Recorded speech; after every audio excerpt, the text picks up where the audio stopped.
Hello， 大家好，我是兜兜。今天兜兜为大家带来的是唐三如何在天使神千仞雪的追杀下成功逃回大海。上个视频兜兜有说到，唐三用观音泪破开千仞雪的神级领域，并重伤千仞雪，随后得到了3天的逃亡时间。唐三第一时间离开了星斗大森林，找了个地方恢复自己受重伤的身体，用了近8个时辰才修复完自身的经脉。修复完之后，他的魂力也晋级到了96级。为了赶紧逃命，提高自己在千仞雪追杀下生存下来的可能，在魂力恢复到了60%的时候，唐三就朝着海边的方向开始全力飞行。唐三边飞行边恢复自己的魂力，每隔6个时辰便会停下来暂时休息一下。他很清楚3天时间一到，要不了多久千仞雪一定会追上自己，所以他需要将自己的实力时刻保持在最佳状态，随时准备迎战。3天时间过去了，就在唐三距离大海只剩半个时辰路的时候，千仞雪追上了他。看着马上逼近的千仞雪，唐三立马从空中冲向地面。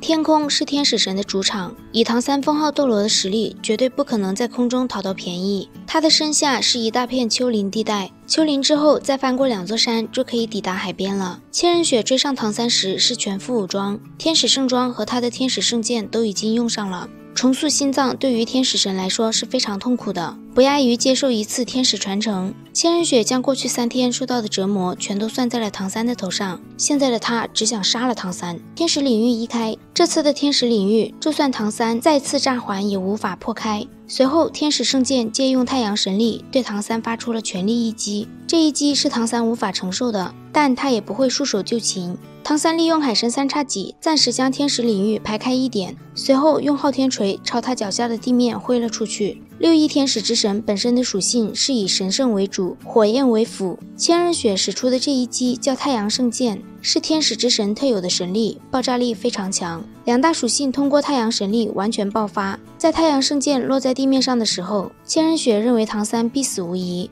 甚至因为唐三的死让他有点痛苦而又悲伤。但很快他就发现唐三不仅没有死，反而正以飞快的速度朝大海前进。在过去的3天，唐三不仅仅是忙着逃命，他还在不断思考被千仞雪追上自己该怎么应对。千仞雪是天使之神，天空中是不可能逃脱他的追杀的，飞天不成，唐三便选择遁地。昊天锤的第一魂环是10万年魂兽泰坦巨猿，泰坦巨猿为唐三带来的2个魂技，一个是强攻技能，一个是辅助技能。唐三使用的就是这个辅助技能大地之力。大地之力可以控制大地的力量为自己所用。在斗罗大陆远古的时候，泰坦代表的是大地之神，而泰坦巨猿则是大地之子。只要有土的地方，泰坦巨猿就能发挥出最强大的实力。唐三在释放出昊天锤第一魂环后，瞬间潜入地下，同时蓝银右腿骨的飞行技能全开，利用大地之力排开泥土岩石，从地下遁走。而且为了将速度提升到极致，唐三还使用了泰坦巨猿左臂魂骨技能重力控制来减少重力，这才让他在短时间之内逃离，并且飞速向大海前进。在地下，千仞雪的战斗力将大幅度削弱，为了能将千仞雪的攻击对自己的伤害降到最低，唐三将魂力注入到昊天锤之中，不断的向地下前进。只有到达地下一定的深度，才能凭借大地的厚度挡住千仞雪。好在唐三的身体抗压能力极强，能够承受住大地的压力。千仞雪发现唐三遁地之后，马上就清楚了唐三的想法。虽然大地对千仞雪的神力有一定的制约，但比起海洋来说还是要好很多的，所以千仞雪必须要在唐三到达海洋之前追上他并把他杀了。千仞雪借助太阳真火与自己的天使神力，令天使神装的温度达到极其恐怖的程度，所过之处大地融化。他就这么直接的钻入了地面之中，对唐三发起了追击。虽然千仞雪这样的做法比唐三消耗多很多，但他毕竟是神，而唐三是人，几乎是一瞬间他就拉近了自己与唐三之间的距离。面对千仞雪的逼近，唐三只能不断的深入地下，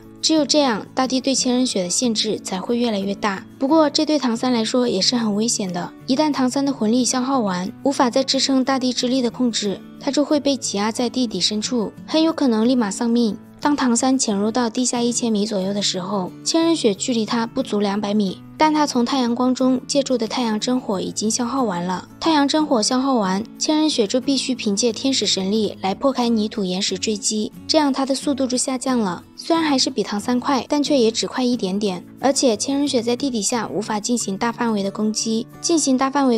或许一瞬间他能够追上唐三，但泥土和岩石也会立刻压下来，帮助唐三化解他的攻击力。所以千仞雪必须要尽可能的缩小攻击面积，确保拥有足够的攻击力。这样的话，就必须要拉近与唐三的距离，在一定的范围之内才能攻击。这种有力没地方使又不断消耗的追击，让千仞雪的心头十分焦躁。就在两人距离缩短到180米的时候，唐三突然停滞了一下，这一下让千仞雪将两人之间的距离瞬间拉近到了100米之内，也到了能够攻击唐三的位置。千仞雪将所有的能量瞬间凝聚在天使圣剑的剑锋之上，接连挥出4道金光，在空中交叉成一个米字，破土而去，直接追上前方唐三的身体。而此时停顿下来的唐三转过身来，左手昊天锤护在胸前，发动昊天锤第8魂技千钧壁垒，包裹自己的身体。海神3叉戟无定风波发动，无定风波的9重防御迎上千仞雪的米字斩，虽然无法抵御，却也削弱了米字斩的攻击力。无定风波被全部破开之后，米字斩的攻击力已经不足先前的1半了。这时唐三再次转过身，用后背迎上了米字斩剩余的攻击力，这一击让唐三千钧壁垒的防御能量完全破碎，就连他背后神级的8蛛矛也都断了，但唐三的本体却并没有受到重创。米字斩破开了唐三的无定风波和千钧壁垒，却没能破开他后背的防御力，并且这个攻击力还将唐三打得往前飞了超过100米。唐三将昊天锤武魂转换到了蓝银皇武魂，迅速炸开了蓝银皇的第1魂环，利用这股能量飞速往前冲。之后他又将武魂切换到昊天锤，再次利用第8魂技千钧壁垒防御，并且开启第6魂技的大地蚁皇斩，破开泥土飞速向前逃逸。之前唐三停滞是因为他突然想到了自己还有更好的方法在地下前行，那一瞬间的停滞本来可以再短一点。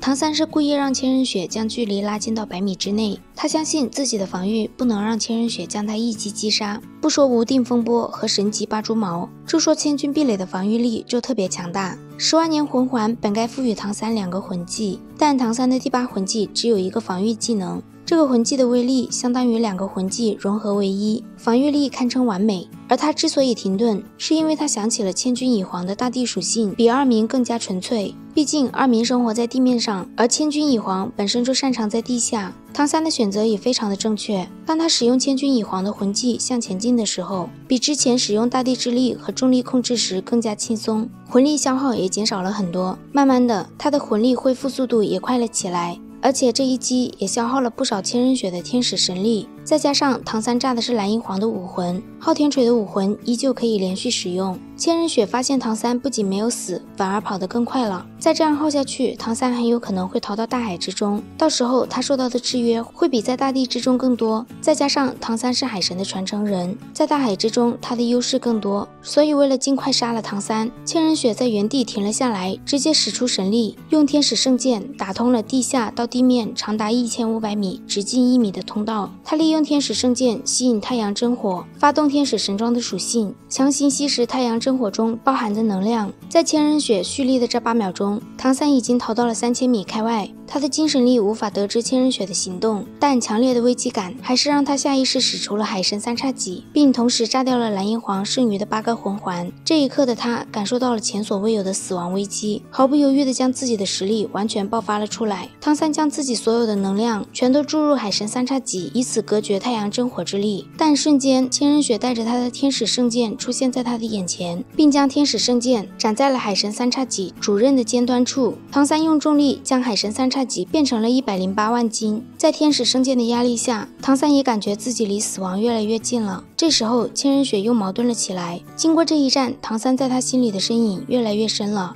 他矛盾的心理让他的天使圣剑并不那么坚决，最终还是他的理性战胜了他的感性。就在他准备立刻了结唐三生命的时候，海神突然出现了。千仞雪的身体被弹开，但很快他就反应过来，这只是海神留在这个世界的神念而已。他并不认为海神的神念能够阻止他。海神告诉唐三，作为海神，要时刻记得借助大海的力量，大海才是他们真正的身体，也是他们的力量源泉。随后，海神的虚影便与千仞雪打了起来。一击之后，海神的身影变得更加虚幻了。就在千仞雪准备再次发动攻击的时候，大海来了。是的，你们没有听错，海神召唤了大海的力量，让大海破土而来，拯救了唐三。海神能够成功召唤大海，也是因为唐三距离大海已经十分接近了。大海一来，直接就将千仞雪送走了。就像海神说的，这里并不是属于他的舞台。随后回到大海的唐三，迅速带着等待他的小伙伴们潜匿了起来。到这里，唐三也算是真正成功的逃脱了千仞雪的追杀，当然也付出了不少的代价。可以说，唐三在这一场战斗中，绝不只是凭借他自己的武力和幸运值，还有作者赋予他的脑子，否则真的早就在千仞雪的追杀中死了。斗罗大陆也会变成武魂帝国的天下。关于唐三以封号斗罗的实力逃过天使神千仞雪的追杀，就到这里啦。如果大家有什么想看的盘点呀、剧情之类的，可以在评论区留言告诉豆豆哦。不过目前只仅限于斗罗大陆1。如果喜欢豆豆的视频，欢迎点击订阅关注，我们下期再见，拜拜。